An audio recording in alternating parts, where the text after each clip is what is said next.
اعوذ باللہ من الشیطان الرجیم بسم اللہ الرحمن الرحیم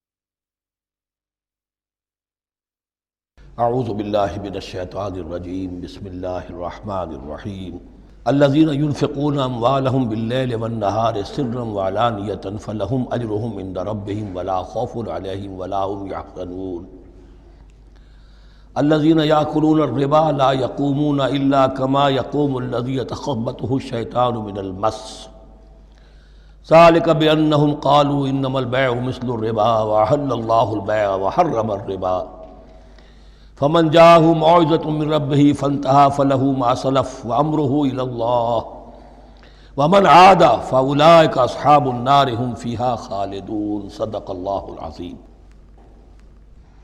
رب اشرح لي صدري ويسر لي أمري واحلل عقدة من لساني يفقهوا قولي۔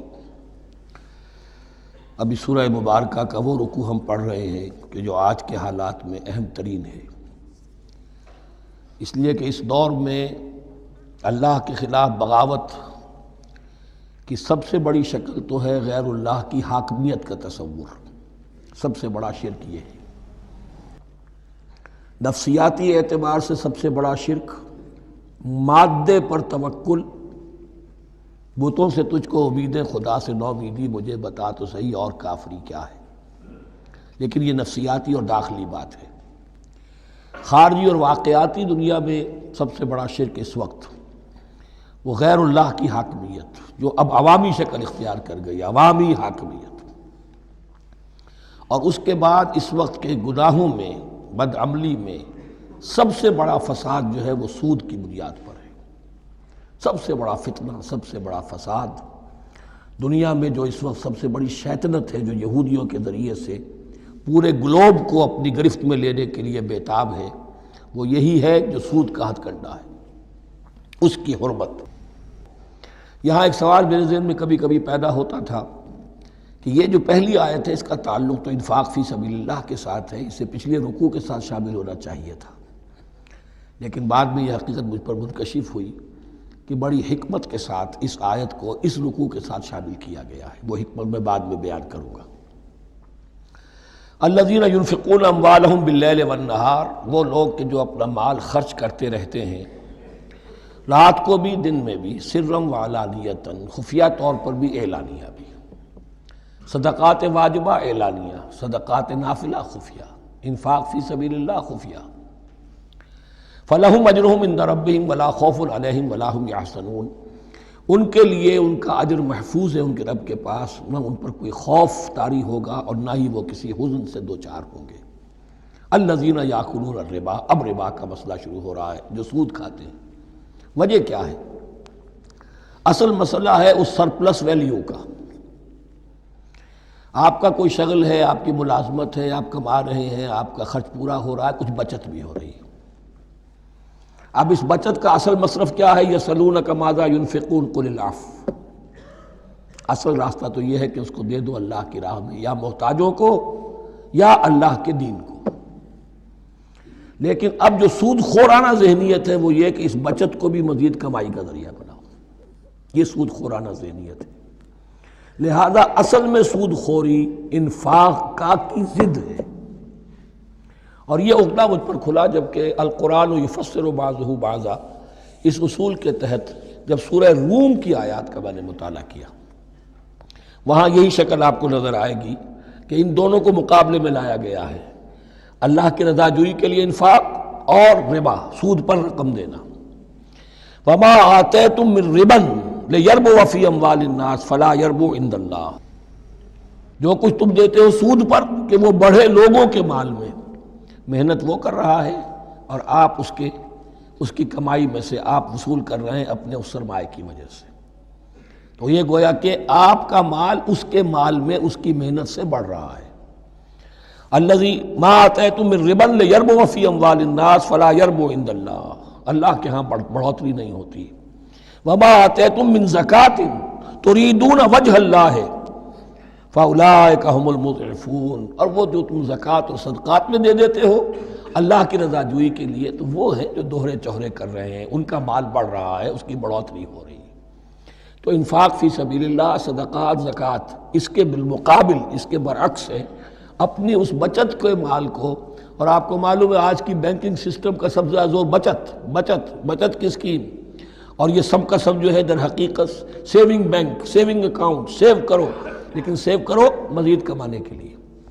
سیو جو ہے اس لیے نہیں ہے کہ اپنا پیٹ کاٹو اور غرباء کو دو، اپنا سٹینڈرڈ آف لیونگ کم کرو اور اللہ کے دین کے لیے خرچ کرو، یہ نہیں، بلکہ اس لیے کہ وہ جو تم بچاؤ وہ ہمیں دو، تاکہ وہ ہم سود پر زیادہ رقم، زیادہ شرح سود پر دوسروں کو دے اور تھوڑا شرح سود تمہیں دے دے. اب اس کے برعکس ہے الذین یاکلون الربا، جو لوگ سود کھاتے ہیں، لا یقومون الا کما یقوم الذی یتخبطہ الشیطان من المس، وہ نہیں کھڑے ہوتے مگر ان کی طرح سے کہ جن کو شیطان نے مخبوط الحواس بنا دیا ہو چھو کر. یہاں عام طور پر یہ سمجھا گیا کہ یہ قیامت کے دن کا نقشہ ہے.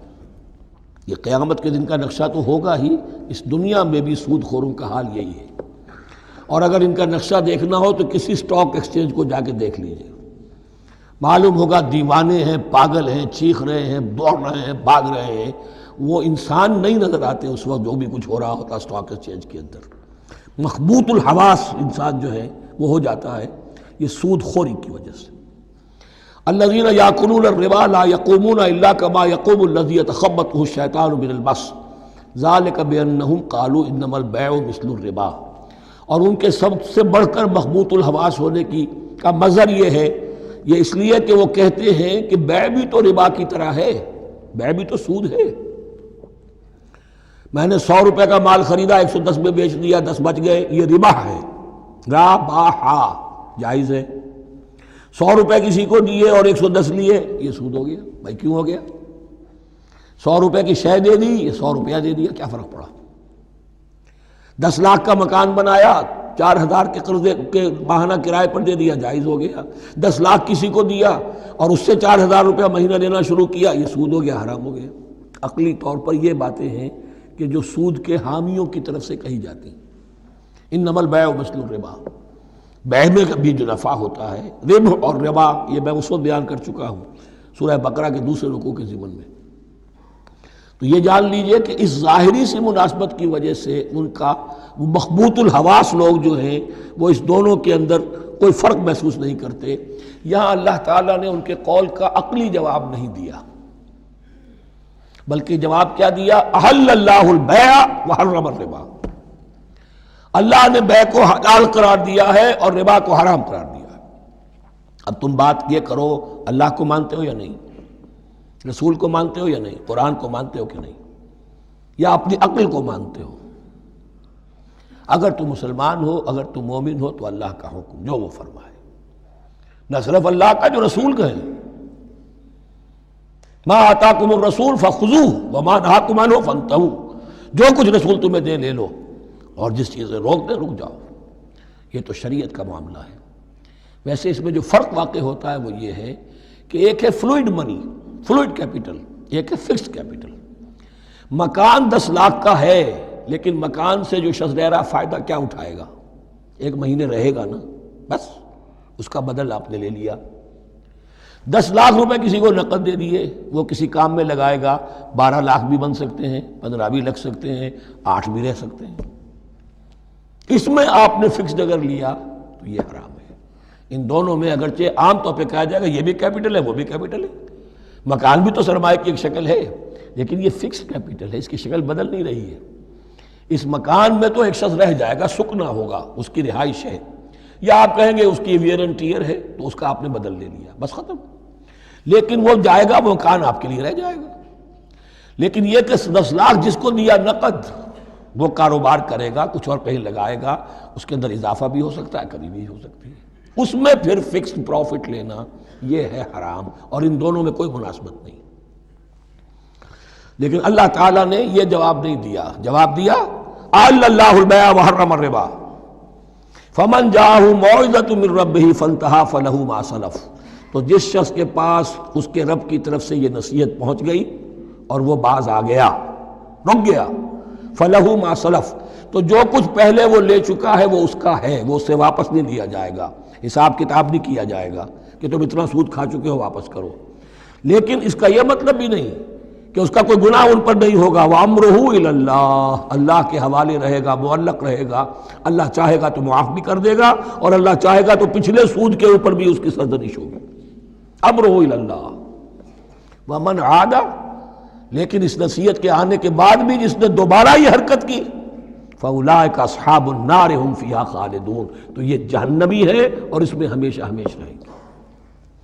يَمْحَقُ اللَّهُ الرِّبَا وَيُرْبِي الصَّدَقَاتِ، اللہ تعالیٰ ربا کو مٹاتا ہے، دباتا ہے۔ اور ہمارے زمانے میں شیخ محمود احمد مرحوم نے ایک کتاب لکھی ہے مین اینڈ منی، اس میں ثابت کیا ہے جہاں جو یہ سود کا معاملہ چلتا ہے تین چیزیں ساتھ ساتھ بڑھتی چلی جاتی ہیں، جتنا سود بڑھے گا ان امپلائمنٹ بڑھے گی، انفلیشن بڑھے گی، نتیجے میں انٹرسٹ ریٹ بڑھے گا، جیسے انٹرسٹ ریٹ بڑھے گا ان امپلائمنٹ مزید ہوگی، انفلیشن زیادہ ہوگی، اٹس اے ویشس سرکل، اور اسی کے نتیجے میں تباہی ہو جاتی ہے، چھپی رہتی ہے وہ تباہی۔ وہ تو ایک ہی وقت میں بینک کرپٹ ہوگا، کوئی بینک، بڑے بڑے بینک جو ہیں دیوالے نکلیں گے، ابھی جو کوریا کا حشر ہو رہا ہے اور جو اس سے پہلے روس کا ہو چکا ہے، یہ سارا جو ہے یہ یوں سمجھیے شیش محل کی طرح ہے، اس میں تو ایک پتھر پڑے گا تو ٹکڑے ہو جائیں گے۔ وَمَنْ عَادَ فَأُولَٰئِكَ أَصْحَابُ النَّارِ هُمْ فِيهَا خَالِدُونَ يَمْحَقُ اللَّهُ الرِّبَا وَيُرْبِي الصَّدَقَاتِ، اللہ تعالیٰ پالتا ہے، صدقات کو پالتا ہے، بڑھاتا ہے اللہ کے ہاں۔ وہ آیت میں سنا چکا ہوں آپ کو، سورہ روم کی 39ویں آیت ہے یہ، وَمَا آتَيْتُم مِّن رِّبًا لِّيَرْبُوَ فِي أَمْوَالِ النَّاسِ فَلَا يَرْبُو عِندَ اللَّهِ وَمَا آتَيْتُم مِّن زَكَاةٍ تُرِيدُونَ وَجْهَ اللَّهِ فَأُولَٰئِكَ هُمُ الْمُضْعِفُونَ واللہ لا یحب کل کفار اثیم، اور اللہ کو ہرگز پسند نہیں ہے وہ سب کہ جو ناشکرے ہیں اور گناہ گار ہیں۔ ان الذین آمنوا وعملوا الصالحات واقاموا الصلاة وآتوا الزکاة لہم اجرہم عند ربہم ولا خوف علیہم ولا ہم یحزنون، ہاں جو لوگ ایمان لائیں اور نیک عمل کریں، نیک عمل میں ظاہر بات ہے جو شے حرام ہے اس کا چھوڑ دینا بھی لازم ہے، اور نماز قائم رکھیں، زکوٰۃ ادا کریں، ان کے لیے ان کا اجر محفوظ ہے ان کے رب کے پاس، ولا خوف علیہم ولا ہم یحزنون۔ یا ایھا الذین آمنوا اتقوا اللہ وذروا ما بقی من الربا، اے ایمان والو اللہ کا تقوی اختیار کرو اور چھوڑ دو جو رہ گیا ہے سود میں سے۔ آج فیصلہ کر لو کہ جو بھی کچھ تم نے کسی کو قرض دیا تھا اب اس کا سود چھوڑو۔ یا ایھا الذین آمنوا اتقوا اللہ وذروا ما بقی من الربا ان کنتم مؤمنین، اگر تم مومن ہو۔ فَإِن لَمْ تَفْعَلُوا، اور اگر تم نے ایسا نہ کیا، باز نہ آئے، فَاذَنُوا، تو کان کھول کر سن لو، بِحَرْبٍ مِّنَ اللَّهِ وَرَسُولِهِ، اللہ اور اس کے رسول کی طرف سے اعلان جنگ، یہ الٹیمیٹم ہے اگر باز نہیں آتے سود سے۔ دیکھیے کسی اور گناہ پر یہ بات نہیں آئی، اللہ اور اس کے رسول کی طرف سے اعلان جنگ۔ وَإِن تُبْتُمْ فَلَكُمْ رُءُوسُ أَمْوَالِكُمْ، اگر تم توبہ کرو تو تمہارے جو اصل راس المال ہیں وہ تمہیں لوٹا دیے جائیں گے۔ سود چھوڑ دو، راس المال واپس لے لو۔ لا تظلمون ولا تظلمون، نہ تم ظلم کرو سود لے کر اور نہ تم پر ظلم کیا جائے کہ تمہارا راس المال بھی دبا دیا جائے۔ لا تظلمون ولا تظلمون۔ وَإِن كَانَ ذُو عُسْرَةٍ، اور اگر تمہارا جو مقروض ہے وہ تنگی میں ہے، وہ تنگ دستی میں ہے، فَنَظِرَةٌ إِلَىٰ مَيْسَرَةٍ، تو انہیں انتظار کرو، پھر اسے مہلت دو کہ اس کے ہاں کشادگی پیدا ہو جائے، آسانی سے وہ آپ کی رقم، آپ کا قرض واپس کر سکے۔ لیکن اس سے بھی آگے وَأَن تَصَدَّقُوا خَيْرٌ لَكُمْ، تم صدقہ ہی کر دو۔ تمہارا بھائی غریب تھا، اس کو تم نے قرض دیا تھا، کچھ سود لے کر کھا بھی چکے ہو، اب جو ہے سود، اب تو باقی سود کو تو چھوڑا ہی ہے، اگر وہ راس المال بھی بخش دو اس کو، یہ انفاق ہو جائے گا، یہ قرض حسنہ اللہ کو ہو جائے گا، یہ تمہارا جو ہے ذخیرہ آخرت بن جائے گا۔ تو یوں سمجھیے کہ جو بھی جو ہے جس کو سرپلس ویلیو میں نے کہا تھا اسلامی معیشت کے اندر، جو بچت ہے آپ کی، اس بچت کا سب سے اونچا مصرف کیا ہے؟ صدقہ دے دو، انفاق کر دو۔ اس سے کم تر کیا ہے؟ قرض حسنہ، قرض دے دو کسی کو تاکہ وہ اپنی ضرورت چلا لے، اس کا کاروبار رکا ہوا تھا وہ چل پڑے گا اور تمہیں پھر وہ اپنی اصل رقم واپس کر دے گا. یہ قرض حسنہ اس سے کم تر درجہ ہے. تیسرا درجہ ایک اور بھی ہے جو جائز تو ہے مکروہ، پسندیدہ نہیں ہے. تم زیادہ ہی خسیس ہو، چلو مزاربت پر دے دو، اور مزاربت یہ ہے کہ رقم تمہاری کام وہ کرے گا. اگر بچت ہو جائے تو تم بھی لے لینا، اگر نقصان ہو جائے تو کوئی تاوان نہیں لے سکتے اس سے. یہ ہے مزاربت.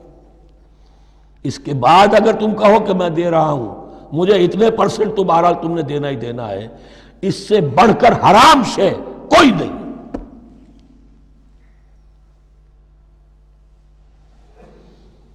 وَإِنْ كَانَ ذُو عُسْرَةٍ فَنَظْرَةٌ إِلَىٰ مَيْسَرَةٍ، تو اگر وہ ہے مقروض تمہارا وہ تنگی میں ہے، پھر انتظار کرو، اسے مہلت دو اس کی کشائش تک.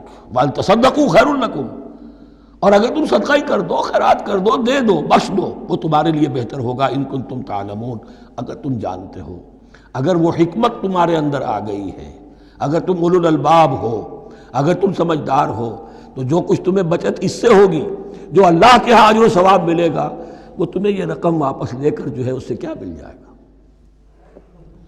وَاتَّقُوا يَوْمًا تُرْجَعُونَ فِيهِ إِلَى اللَّهِ، یہ آیت آخری آیت ہے قرآن کی نزول کے اعتبار سے. آیت ڈرو اس دن سے، تو دیکھیے وہی آیت یاد کیجئے. وَاتَّقُوا يَوْمًا لَا تَجْزِي نَفْسٌ عَن نَفْسٍ شَيْئًا وَلَا يُقْبَلُ مِنْهَا شَفَاعَةٌ وَلَا يُؤْخَذُ مِنْهَا عَدْلٌ وَلَا هُمْ يُنصَرُونَ. وَاتَّقُوا يَوْمًا لَا تَجْزِي نَفْسٌ عَن نَفْسٍ شَيْئًا وَلَا يُقْبَلُ مِنْهَا عَدْلٌ وَلَا تَنفَعُهَا شَفَاعَةٌ وَلَا هُمْ يُنصَرُونَ. وَاتَّقُوا يَوْمًا تُرْجَعُونَ فِيهِ إِلَى اللَّهِ، ڈرو اس دن سے جس دن کے لوٹا دیے جاؤ گے تم اللہ کی طرف. ثم توفیٰ کل نفس ما کسبت، پھر ہر جان کو پورا پورا دے دیا جائے گا جو کمائی اس نے کی ہوگی. وہم لا یظلمون، اور ان پر کوئی ظلم نہیں ہوگا. اب یہ قرآن مجید کی طویل ترین آیت آ رہی ہے، آیت دین.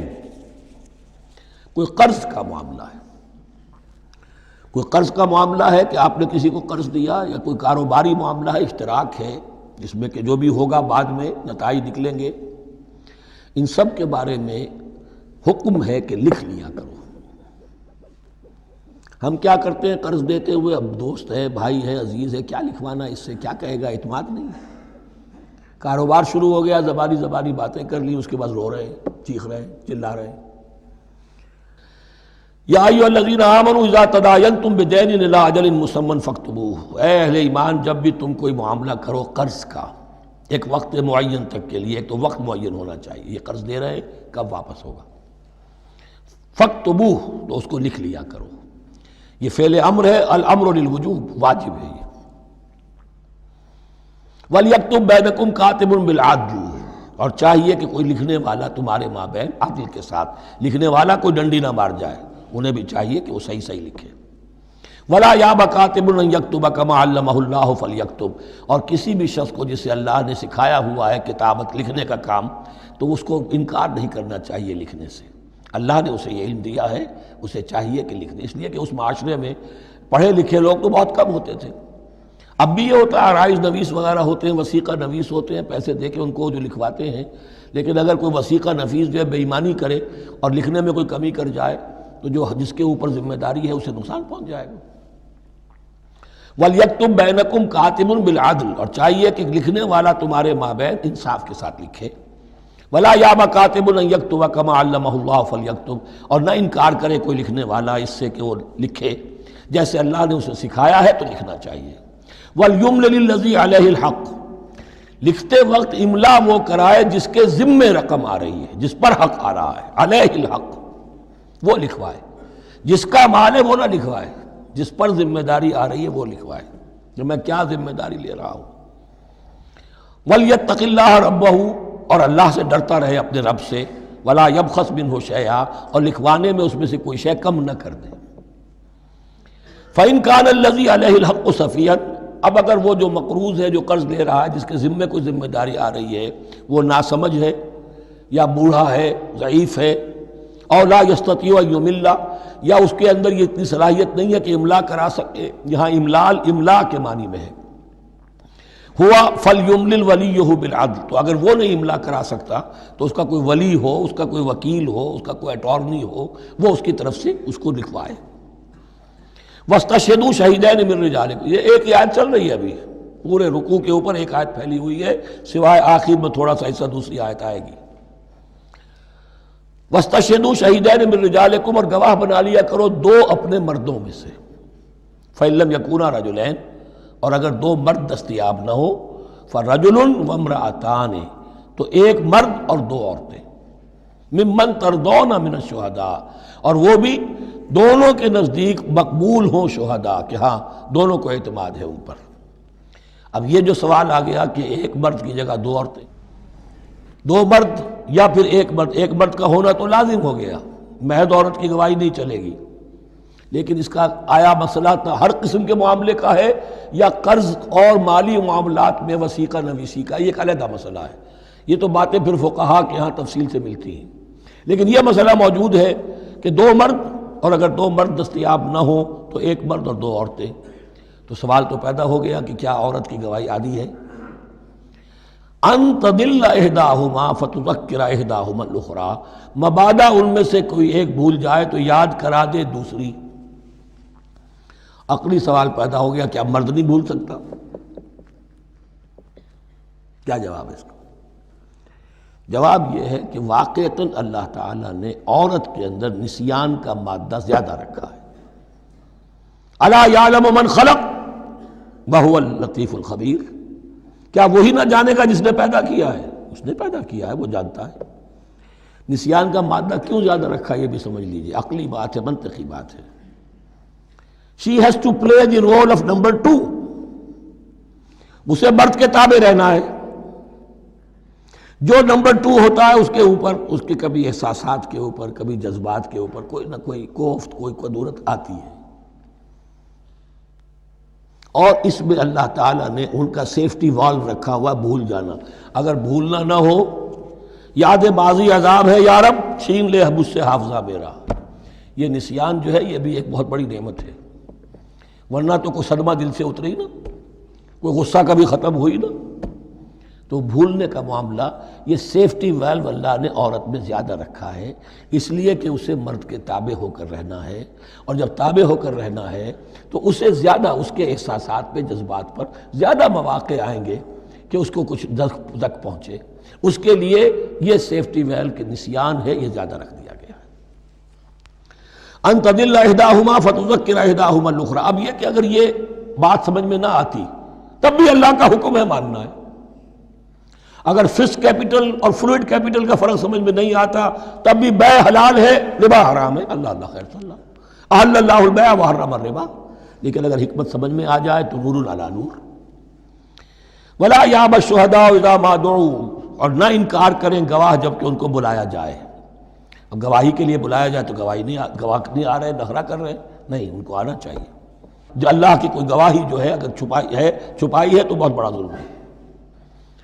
ولا تسأموا، اور اس سے تھکو مت، کسل مت کرو، سستی مت کرو، ان تکتبوہ، کہ تم لکھو اسے، صغیرا او کبیرا، چاہے چھوٹا معاملہ ہو چاہے بڑا ہو، الی اجلہ، وقت معین کے لیے، اتنا قرض دے رہا ہوں، اتنے وقت میں آپ نے مجھے لوٹانا ہے، اس کے بعد آپ بڑھا سکتے ہیں، آپ دیکھ سکتے ہیں، اسے مزید مہلت دے سکتے ہیں، ایسے ہی حالات ہیں تو آپ معاف بھی کر سکتے ہیں، لیکن یہ کہ جب لکھنا ہے، حکم دیا جا رہا ہے تو اس میں اجل معین ہو، الی اجلہ، اور اس میں چھوٹے بڑے کی تفریق نہ کرو، چاہے چھوٹا مسئلہ بڑا لکھ لو، ذالکم اقسط عند اللہ، یہ اللہ کے نزدیک بھی زیادہ مبنی بر انصاف ہے، واقوم للشہادہ، اور گواہی کے لیے زیادہ قوی ہوگا اور زیادہ درست ہوگا، لکھی ہوئی شے ہوگی تو اب معاملہ جو ہے بہت واضح رہے گا، ورنہ زبانی یادداشت کے اندر کہیں کہیں جو ہے تعبیر ہی میں فرق ہو جاتا۔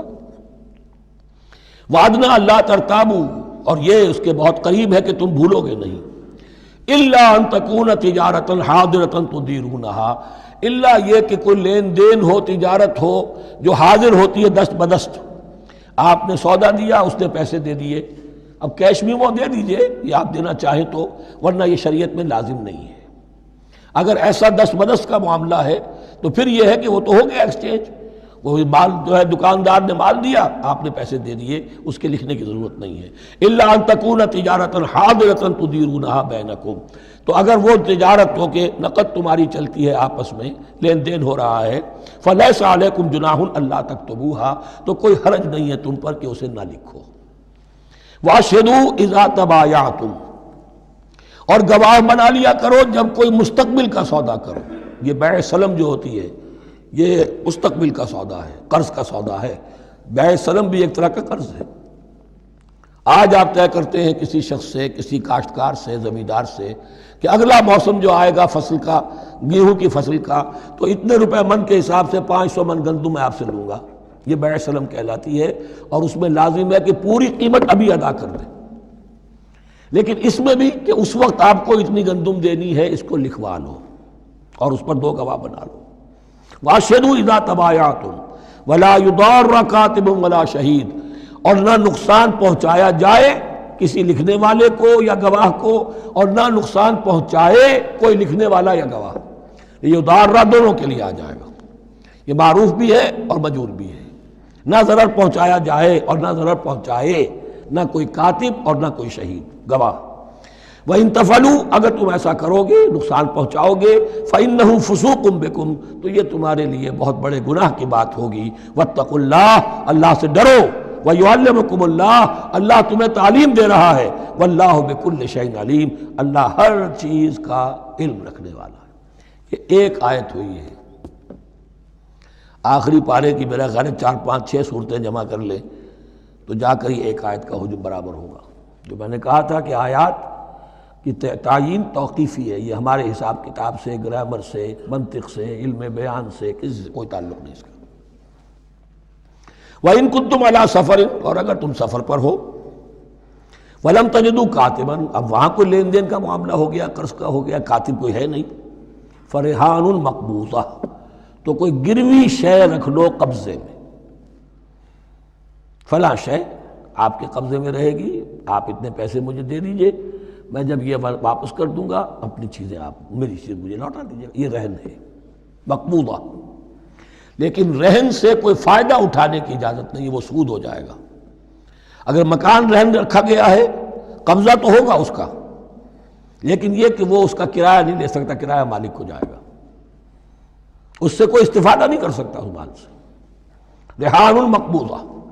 فَإِنْ أَمِنَ بَعْضُكُمْ بَعْضًا، پھر اگر کوئی شخص اب اطمینان کرتا ہے اور اعتبار کرتا ہے تم میں سے بعض کسی بعض کا، فَلْيُؤَدِّ الَّذِي اؤْتُمِنَ أَمَانَتَهُ، تو اب چاہیے اس شخص کو کہ جس کے اوپر یہ امانت آئی ہے، اگرچہ اس کے پاس رہن دینے کو کچھ نہیں تھا، یا یہ کہ دوسرے بھائی نے اس پر اعتماد کیا اور اس کی وجہ سے کوئی شے رہن نہیں لی، تو اب اس سے کوئی غلط فائدہ نہ اٹھائے، وہ گویا کہ اس کے پاس جو اس نے قرض لیا امانت ہے، اس کے پاس وہ امین بنایا گیا ہے۔ فَلْيُؤَدِّ الَّذِي اؤْتُمِنَ أَمَانَتَهُ، کہ اپنی امانت واپس لوٹائے، وَلْيَتَّقِ اللَّهَ رَبَّهُ، اور ڈرے اللہ سے جو اس کا رب ہے۔ وَلَا تَكْتُمُوا الشَّهَادَةَ، اور دیکھو گواہی کو چھپایا نہ کرو، وَمَنْ يَكْتُمْهَا فَإِنَّهُ آثِمٌ قَلْبُهُ، اور جو کوئی گواہی کو چھپائے گا تو اس کا دل گناہ میں مبتلا ہو جائے گا، دل داغدار ہو گیا تو رہ کیا گیا۔ وَاللَّهُ بِمَا تَعْمَلُونَ عَلِيمٌ، اور جو کچھ تم کر رہے ہو اللہ اسے جانتا ہے۔ اللہ کے فضل و کرم سے آخری رکوع پر ہم پہنچ گئے، اور یہ بڑا ایک یوں سمجھئے 3 آیتوں پر مشتمل رکوع ہے، جیسے کہ وہ رکوع جو ہم نے پڑھا تھا جس میں آیت الکرسی 4 آیتیں ہیں، وہ اور یوں کہا جا سکتا ہے کہ یہ 2 رکوع ایک دوسرے کے بالکل بالمقابل ہیں اپنی عظمت میں اور مقام میں۔ آیت الکرسی کی جگہ یہاں ایک دعا کی آیت ہے، جامع ترین دعا جو آئے گی آخری آیت میں، للہ ما فی السماوات و ما فی الارض۔ اکثر و بیشتر آپ دیکھیں گے سورتوں کے اختتام پر یہ الفاظ پھر آتے ہیں، اللہ ہی کا ہے جو کچھ بھی ہے آسمانوں اور زمین میں۔ وَإِن تُبْدُوا مَا فِي أَنفُسِكُمْ أَوْ تُخْفُوهُ، اور جو کچھ تمہارے دلوں میں ہے خواہ تم اسے ظاہر کرو خواہ چھپاؤ، يُحَاسِبْكُمْ بِهِ اللَّهُ، اللہ تم سے محاسبہ کر لے گا، تمہاری نیتیں اس کے علم میں ہیں۔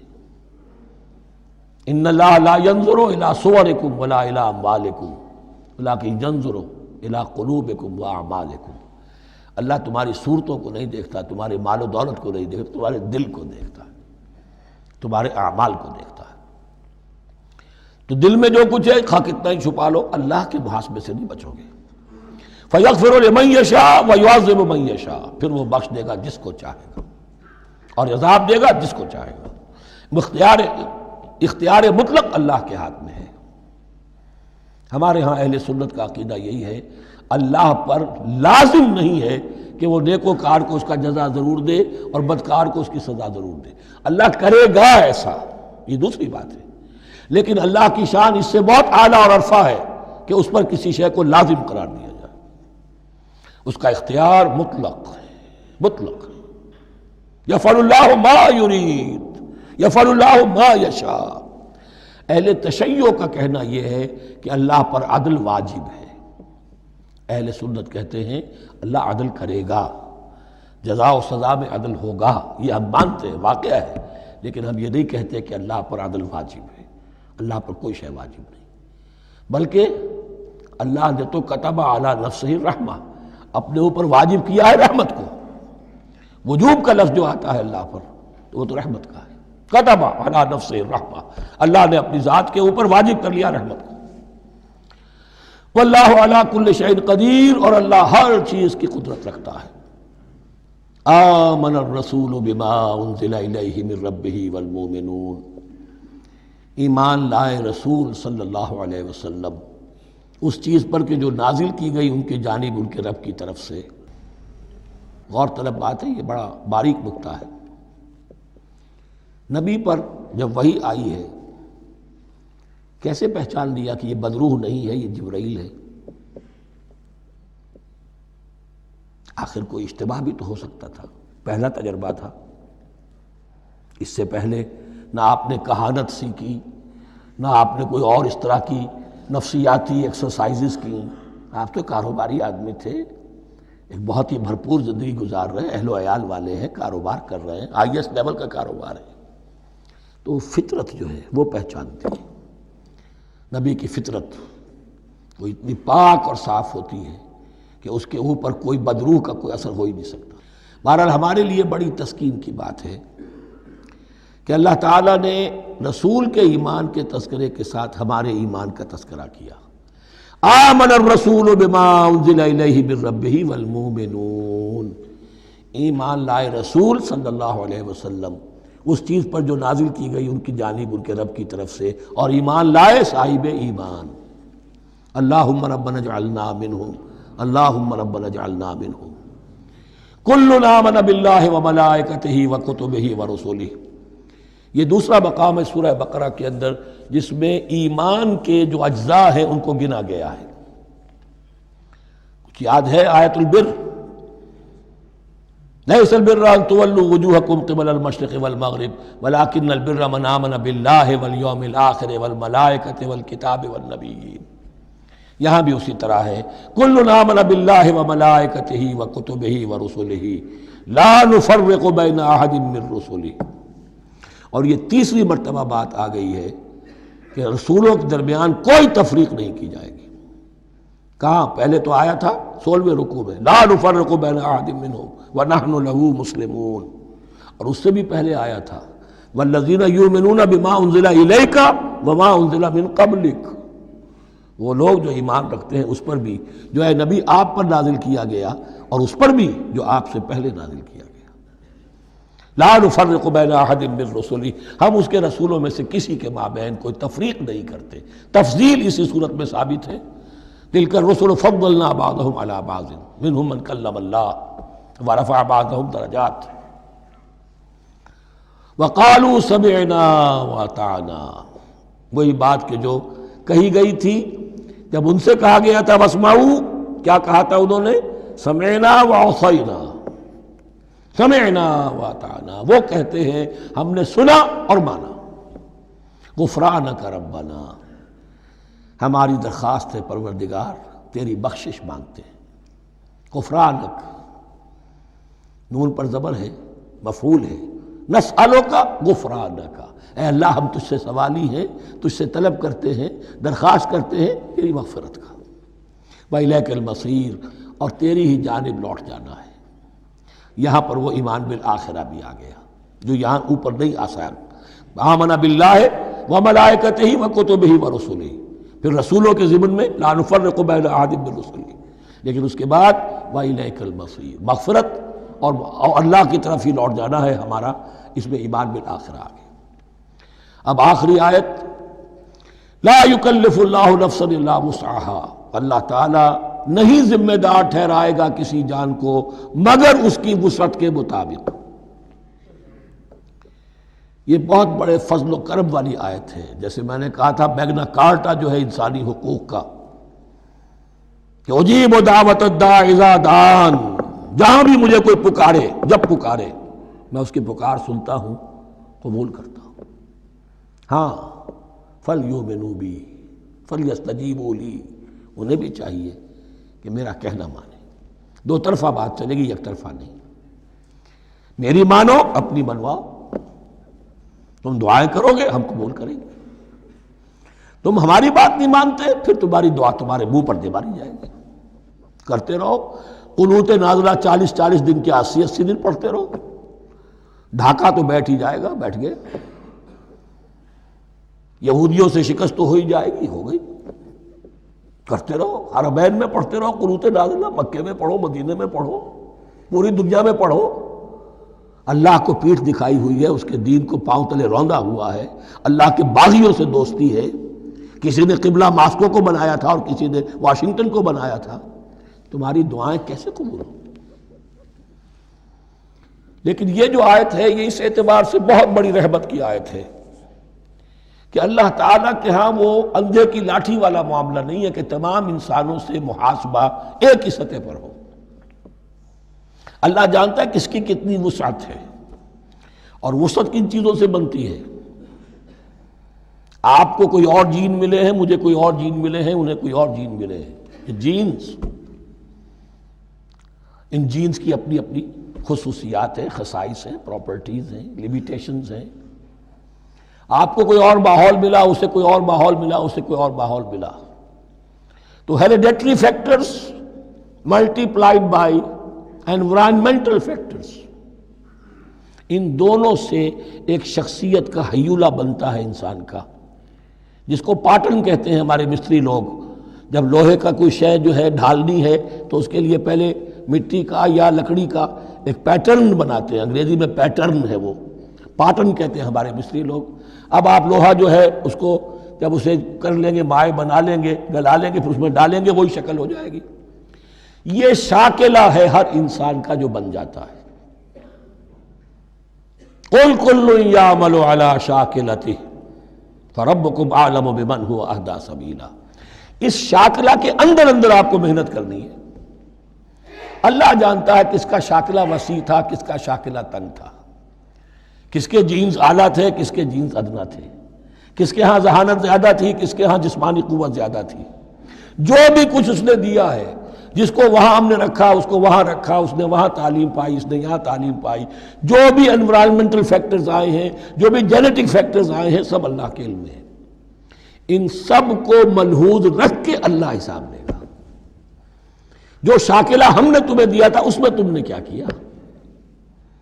ایک شخص کے اندر فرض کیجئے استعداد ہی ہے 20 درجے کی استعداد ہے، اس نے فرض کیجئے 18 درجے کام کر دیا، کامیاب ہو گیا۔ کسی میں استعداد 100 درجے کی تھی، اس نے 50 درجے کیا، ناکام ہو گیا۔ حالانکہ کمیت کے اعتبار سے 50 درجے زیادہ ہے 18 درجے سے، لیکن یہ 18 درجے کا کام وہ کر رہا ہے جس کے اندر استطاعت تھی ہی 20 کی، یا 18 ہی کی تھی، اس نے پوری کر دی۔ اور 50 درجے والا وہ جس کو اللہ نے دے رکھی تھی 1000 کی استطاعت، اس کا وہ 50 بیکار ہو گیا۔ تو اللہ تعالیٰ کا محاسبہ جو ہے انڈیویجول ہے، اسی لیے فرمایا گیا کلہم آتی ہے یوم القیامت فردا، ان میں سب لوگ اس دن قیامت کے دن سب آئیں گے اکیلے اکیلے، تنہا تنہا، ہر ایک کا حساب ہوگا وہاں، اور ہر ایک کا حساب ہوگا لا یکلف اللہ نفسا الا وسعها، اللہ ذمہ دار نہیں ٹھہرائے گا کسی بھی جان کو مگر اس کی وسعت کے مطابق۔ البتہ اس کا اب ایک ریورس ہے۔ ہوتا کیا ہے، ہم سمجھتے ہیں دنیا میں تو بھاگ دوڑ کر رہے ہیں اور دین، اجی ہمارے اندر تو استطاعت دین کے کام کی صلاحیت ہی نہیں ہے۔ دنیا میں دیکھیں بڑے کامیاب، تیزی کے ساتھ دوڑ رہے ہیں، کامیاب پر کامیاب۔ دین ہمارے اندر تو استطاعت نہیں ہے، استعداد ہی نہیں ہے، کیا کریں؟ یہ دھوکہ ہے، سیلف ڈسیپشن ہے۔ استعداد اور استطاعت کے بغیر اور صلاحیت اور ذہانت کے بغیر دنیا میں بھی آپ کما نہیں سکتے، محنت نہیں کر سکتے، کوئی نتائج حاصل نہیں کر سکتے۔ یہ دھوکہ اپنے آپ کو نہ دیجئے۔ یہ ہے جو کچھ کر سکتے ہو کیجئے، کھودیے اپنی شخصیت کو، کھود کر جو نکال سکتے ہو نکال دیجئے۔ ہاں آپ نکال سکیں گے اتنا ہی جتنا آپ کے اندر ودیت ہے، زیادہ کہاں سے لے آئیں گے؟ اور اللہ نے کس میں کیا ودیت کیا ہے وہ جانتا ہے، اس کا حساب لینا جو ہے، محاسبہ وہ اس پر ہے کہ جو اس نے تمہیں دیا ہے۔ اور یہ مضمون قرآن مجید میں 5 مرتبہ آیا ہے بہت اہمیت کے ساتھ۔ لا یکلف اللہ نفسا الا وسعها لها ما کسبت وعلیہا ما اکتسبت۔ اسی جان کے لیے ہے جو اس نے کمایا، اور اس کے اوپر وبال بنے گا جو اس نے برائی کمائی۔ لیکن لام اور علا، لہا ما کسبت، جو بھی اس نے نیکی کمائی اس کے حق میں ہے، اس کے لیے ہے، اس کا اجر ملے گا، ثواب ملے گا، اور جو بدی کمائی وہ اس پر وبال بنے گا، اسی کے لیے اس کو سزا ملے گی، اسی کے حوالے سے۔ اب وہ آخری دعا آ گئی، جامع ترین اور عظیم ترین دعا ہے قرآن مجید کی۔ ربنا لا تؤاخذنا ان نسینا او اخطانا۔ اہل ایمان کے راستے پر، عمل صالح کے راستے پر مقدور بھر، امکان بھر اپنی شخصیت کے کونوں کھدروں میں سے بھی نکال کر، اپنی ریزیڈول انرجیز کو بھی نکال کر اللہ کی راہ میں لگا دیں۔ لیکن اس کے بعد بھی کوئی غرہ نہ ہو، کوئی غرور نہ ہو، کوئی اپنی محنت پر، اپنی نیکی پر، اپنی کمائی پر، اپنے کارناموں پر کہیں انسان دھوکہ نہ کھا جائے۔ کیفیت کیا رہنی چاہیے؟ وہ یہ ہے تواضع، عجز، انکساری۔ ربنا لا تؤاخذنا ان نسینا او اخطانا۔ اے رب ہم سے مواخذہ نہ کیجو اگر ہم بھول جائیں یا ہم سے خطا ہو جائے۔ نسیان بھی ہے، الانسان مرکب من الخطاء والنسیان۔ انسان کے اندر یہ دونوں چیزیں، خطا اور نسیان، یہ تو گنی ہوئی ہیں۔ خطا یہ ہے کہ آپ نے اپنی امکانی حد تک تو نشانہ ٹھیک لگایا تھا، نشانہ خطا ہو گیا، ٹھیک ہے، کوئی بات نہیں، آپ کی نیت صحیح تھی۔ ایک اجتہاد کرنے والا اجتہاد کر رہا ہے، امکانی حد تک اس نے کوشش کی ہے کہ صحیح رائے تک پہنچے، لیکن خطا ہو گئی، اللہ معاف کرے گا۔ اس نے اپنی امکانی کوشش کی تھی، لہذا اسے ثواب ملے گا۔ مجتہد مخطی بھی ہو تو ثواب ملے گا، مجتہد مصیب ہے، صحیح رائے پر پہنچ گیا ہے تو دوہرا ثواب ملے گا، لیکن مجتہد مخطی ہے تب بھی ثواب ملے گا۔ تو بھول چوک پر، یہ بھول چوک، خطا جو ہے چوک صحیح ہے بالکل لفظ اس کے لیے، چوک جانا، نشانہ چوک گیا۔ تو اے پروردگار جو بھی ہم سے سرزد ہو جائے، غلطی ہو جائے، بھول کی وجہ سے یا خطا کی وجہ سے، اس پر معاوضہ نہ کیجو۔ ربنا ولا تحمل علینا اصرا کما حملتہ علی الذین من قبلنا۔ اور اے رب ہمارے، ہم پر وہ بوجھ نہ ڈالیو جس سے ہم لے کر چل نہ سکیں۔ دیکھیے ایک حمل ہوتا ہے جس سے حمال کا لفظ بنا ہے، جس کو لے کر انسان چلتا ہے۔ حمال اس بوری کو یا بوجھ کو اٹھا کر چل رہا ہے۔ جو آپ کی طاقت میں ہے اور جس سے لے کر آپ چل سکیں وہ ہے حمل، اور جو ہو آپ کو بٹھا دے، اسر اس کو کہتے ہیں۔ یہ لفظ سورہ اعراف میں پھر آئے گا، یضع عنہم اسرہم والاغلال التی کانت علیہم۔ حضور کی شان یہ بھی تھی کہ انہوں نے لوگوں کے بوجھ جو ان کی طاقت سے بڑھ کر تھے ان کے کندھوں سے اتار دیے۔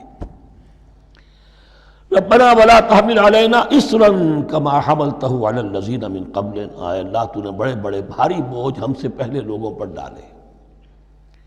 شریعت بھی پہلے بھاری تھی، بہت سے معاملات ہم نے دیکھ لیے۔ روزہ ہمارے لیے کتنا آسان کر دیا گیا، رات کو نکال دیا روزے سے، کہہ دیا خاص طور پہ کھاؤ پیو ضرور، سحری ضرور کرو، تسحروا فإن فی السحور برکہ۔ کتنی آسانی ہے۔ رات میں تعلق زن و شو کی اجازت ہے، وہاں ان کے روزے میں چپ بھی تھا، چپ بھی رہو، نہ کھاؤ نہ پیو، نہ تعلق زن و شو، نہ گفتگو، تو آسانی کی ہے۔ ان کے ہاں یوم سبت کا حکم تھا اتنا سخت، کوئی کام نہیں کرو گے۔ ہمارے ہاں وہ تھوڑے سے وقت کے لیے، اذا نودی للصلاۃ من یوم الجمعۃ فاسعوا الی ذکر اللہ وذروا البیع، اذان سے لے کر اور نماز کے ادا ہو جانے تک ہر کاروبار دنیاوی حرام ہے، لیکن اس سے پہلے اس کے بعد آپ کر سکتے ہیں، تو آسانی ہے۔ ربنا ولا تحمل علینا اصرا کما حملتہ علی الذین من قبلنا ربنا ولا تحملنا ما لا طاقت لنا بہ، اور اے رب ہمارے ہم پر وہ بوجھ نہ ہم پر عائد کی جو ہم پر ڈالیو جس کی کہ ہمارے اندر طاقت نہ ہو۔ واعف عنا، ہم سے درگزر فرماتا رہے، ہمیں معاف کرتا رہے، واغفر لنا، اور ہمیں بخشتا رہے۔ مغفرت کا لفظ جو ہے اس کو سمجھ لیجئے ڈھانپنا۔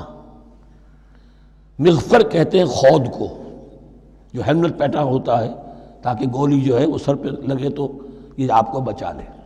مغفر خود پہنتے تھے تلوار کے وار سے سر کو بچانے کے لیے، سر کو ڈھانپا ہوا مغفر سے۔ تو گناہ کو اللہ تعالیٰ اپنی رحمت سے ڈھانپ دے۔ واغفر لنا، ہماری خطاؤں کی پردہ پوشی فرما دے۔ ورحمنا، اور ہم پر رحم فرما۔ انت مولانا، تو ہمارا مولا ہے، والی ہے، ہمارا پشت پناہ ہے، مددگار ہے۔ اللہ ولی الذین آمنوا یخرجہم من الظلمات الی النور فانصرنا علی القوم الکافرین، بس ہماری مدد فرما کافروں کے مقابلے میں۔ انہی الفاظ پر وہ دعا ختم ہوئی تھی جو طالوت کے ساتھیوں نے کی تھی علیہ الصلوۃ والسلام۔ اصل میں یہ دعا اب تلقین کی جا رہی ہے، مرحلہ سخت آ رہا ہے، مرحلہ سخت ہے اور جان عزیز، تاب لاتے ہی بنے گی غالب۔ اب وہ مرحلہ آ رہا ہے، اس کے لیے تیار ہو جاؤ۔ یہ سارا حصہ جو ہے در حقیقت یہ تمہید ہے غزوہ بدر کی۔ بارک اللہ لی ولکم فی القرآن العظیم ونفعنی وإیاکم بالآیات والذکر الحکیم۔